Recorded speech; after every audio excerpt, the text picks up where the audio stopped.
here's a lady that thinks uh, food stamp is free money. Well, she gets food stamps and some type of cash. She gets if you're single, you don't get the cash. You just get the food stamps. But if you have a bunch of kids, you also get cash. Now the cash is supposed to buy blankets, shoes, socks, things that's not covered by food stamps.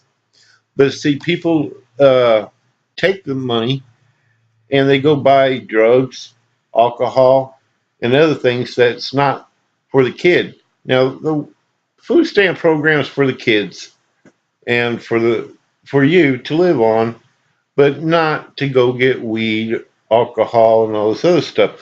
But people don't care. People think that the food stamp program is free money. And not necessarily. If you read the application, if someone passes away, the state can come in and take your house, your pictures, everything, your personal belongings when a family member dies. It doesn't go to the kids because you were on a federal thing, federal government program. The state has the right to recover the money that you made on the food stamps and everything. So they can come and clear the whole house out, sell the house, and make money off of you. But the whole program is going in because the Democrats started a union to run companies out of the United States, which creates no jobs. The jobs goes overseas to another country where they can get cheaper people. So unions that's created by the Democrats are running companies out of the United States since 1960. So you need to blame the unions. The union is not a good thing, and the Democrats love the union because it pushes out these companies to other countries. So people have to rely on food stamps. Now, with the Democrats pushing food stamps, we do not have money for fixing the streets, the space program, or for our military. Our military is now down to the National Guard, and there's not really too much active duty. And you can blame all that on the welfare system. It is sucking our economics dry. And it's the government that is the fraud that's perpetrating this food stamp stuff. And I'll show you a video of that in a little bit. So watch the video. Can you tell me a little bit about yourself? Okay, I'm 30 years old, I have 4 kids, and I've been on welfare for 12 years. Some people are on welfare for a short period of time, while others take advantage and are on it for generation after generation. Do you live in government housing? Yes, since I was 18, but they put me out because I didn't report my boyfriend living there with me. Are you employed? No. How do you feel about that? I'm comfortable with it, and I feel like I don't need to look for one because I get a check from the government every month. How much do you collect in benefits? I get $780 in food stamps, $500 in TANF, and I get Medicaid and WIC. And as somebody who worked in low-income neighborhoods, I've seen it, where people weren't encouraged to work, weren't encouraged to upgrade their skills, were just getting a check, and over time, their motivation started to diminish. Have you ever sold your food stamps? Yes, I did for $100, and I got $60 in cash. Do you feel like you're cheating the system or abusing it? Nah, bro, it's free. On an average night, the store would do about $3,000 worth of business between midnight and 3 a.m. But on the first of the month, that number is 10 times as much, with most everyone here using food stamps. In Oklahoma, the number of folks relying on food stamps is up close to 40% in 2 years. Food stamp use in Minnesota has reached an all-time high, according to the Department of Human Services. More people than ever are using food stamps. Used to be an emergency. Now they're asking us to sustain that. Food stamps are funded by the federal government. They provide food assistance to poor and low-income families. Give me my food stamps. More than 478,000 Minnesotans received food stamps in January, according to the Department of Human Services. The stamps once resembled postage stamps, but today the money is distributed on electronic cards. You get the gold card, and that's what everyone calls it. The U.S. government says the number of Americans using food stamps recently rose over 30 million for the first time. I need my food stamps. I need them. It's a different type of client than we're used to seeing. It's not just people on disability or, people who are just regular food stamp users. These are people who've never had to reach out for help before.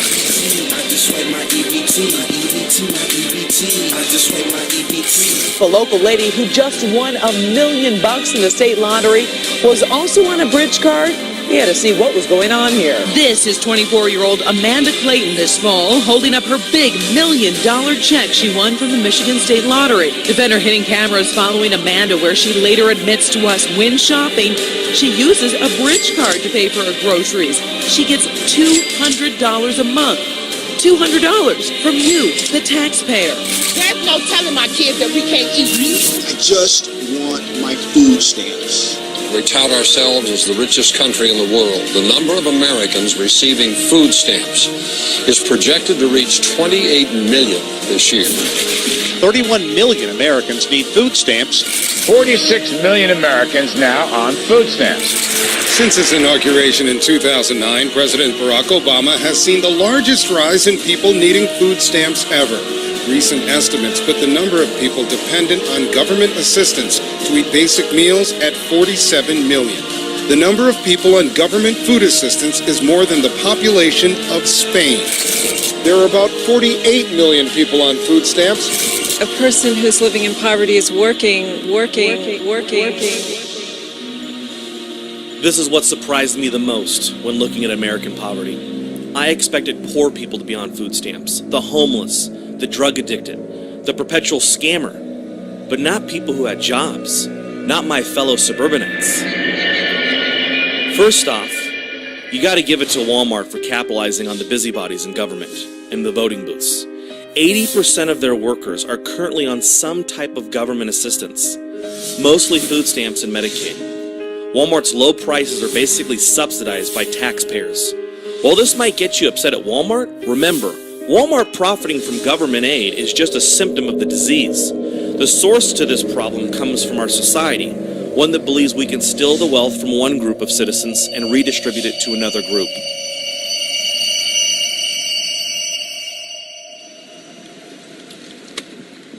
How much benefits did you receive from the food stamp program? $750 a month. And what did you typically buy? Well, to be honest, I would splurge and I would buy filet mignon and steaks, and so easy to apply, I took advantage. And you told me before we got on camera that you had a special surgery done while you were on food stamps. I had a breast augmentation for about $9,000. Wow. And you were able to purchase that while you were getting assistance from the government? Yes, I was. Did you ever buy any illegal substances, such as drugs or anything, while you were on food stamps? I'm an occasional weed smoker, so I would buy some weed, not too much, but occasional. Could you have made it without food stamps? Would anyone in your household have starved if you didn't have it? No, I could have made it. So who needs food stamps more? The people who are on them, or the companies who are making billions from selling their products? To start, the National Association of Convenience Store Operators alone spends millions of dollars lobbying to keep the food stamp profits flowing. 7-Eleven even hired former House Speaker John Boehner's aide to help with the issues related to the general application and approval process for qualified establishments serving SNAP. SNAP stands for Supplemental Nutrition Assistance Program. You have to wonder, what kind of nutrition is the government supporting at 7-Eleven? And by the way, who does the National Association of Convenience Store Operators represent? Well, it's exactly as it sounds. Think of those late-night road trips when you need something to eat. Think of these stores that sell almost nothing but junk. Maybe this is just a fluke, because judging by this picture on the USDA website, it appears that food stamps are helping families buy up plenty of fruits and vegetables. In fact, food stamps are even covered under the Farm Bill in Congress. So let's see who else is lobbying to keep the food stamps rolling. There seems to be very large players that are happy to fight any laws or proposals to regulate what people can buy with their EBT food stamp cards. The Snack Food Association. This is literally the candy and junk food group, whose board members currently work for Frito-Lay, Shears Food, and Snyder's of Hanover. This group is teamed up with the American Beverage Association, a group that is led by CEO of Coca-Cola Bottling Company. The vice chair is the president of Dr. Pepper. Other board members' resumes include health-oriented companies like the president of PepsiCo, CEO of PepsiCo, CEO of Sunny Delight, the president of Coca-Cola Americas, CEO of Nestle, CEO of Coca-Cola Bottling Distribution, CEO of Coca-Cola Bottling North America, and of course, who could forget the president of the Atlantic Coca-Cola Bottling Company. So these are the people lobbying for the food stamp program to offer as many choices to the consumer as possible. And as you can see, a simple drive down a busy street will show you who is advertising the acceptance of these wealth redistribution cards to the public. Currently, the government won't allow us to see where these food stamps are being spent. However, we do know from an in-depth report released by Eat, Drink, Politics that Walmart over a 2-year period in just Oklahoma received $500 million, about half of the SNAP expenditures in that state, and more than 30 times the amount of SNAP money spent on farmers nationwide in 1 year. With food stamps, you can only buy food, but cash aid, you can buy cigarettes and alcohol, I've heard. Is that correct? Yeah, you can, but it's wrong.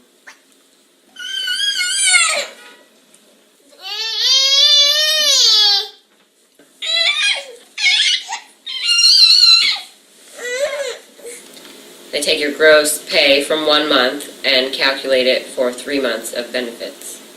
So they give you 3 months of benefits before they look at your income again? Yep. And soon it's going to be 6 months before they look at your income again. If you don't have to come in contact with them for 6 months, they're not going to know if you got a second job, quit your job, moved, and they're still going to be giving you the same amount of food stamps for those 6 months. So twice a year you have to report. Income fluctuates a lot. I've heard of people being able to sell their food stamps. Have you ever sold your food stamps, and what is that like? I definitely know a lot of people do that. I did do that on occasion. If the month would come by and I would have an extra $250 left on it, I would sell it for a little bit more than half the price, or maybe $300 of it I would sell, and then I would actually buy groceries with the rest. Wow. $300 in food, I'd get $180 cash. Wow. So is that pretty much the going rate? Is like 60%, 50%? Just about, yeah. Like, so you can walk into the supermarket and almost ask someone, hey, do you want to buy my food stamps? And it's almost understood that it would be around that price. Yeah, it's like anything on the street. You're going to definitely get a discount. Wow.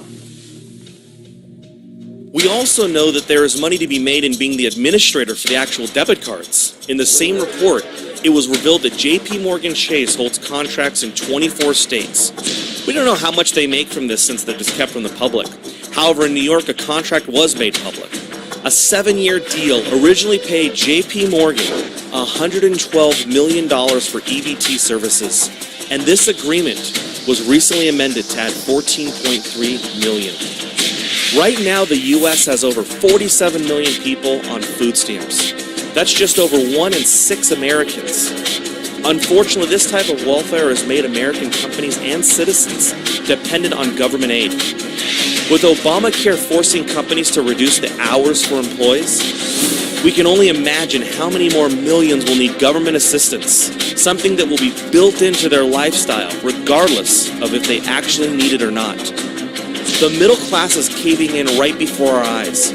The solution would be less government, not more. But as you can see, everyone from consumers to businesses to banks are now creating businesses and lifestyle models dependent on government assistance. When will it ever stop?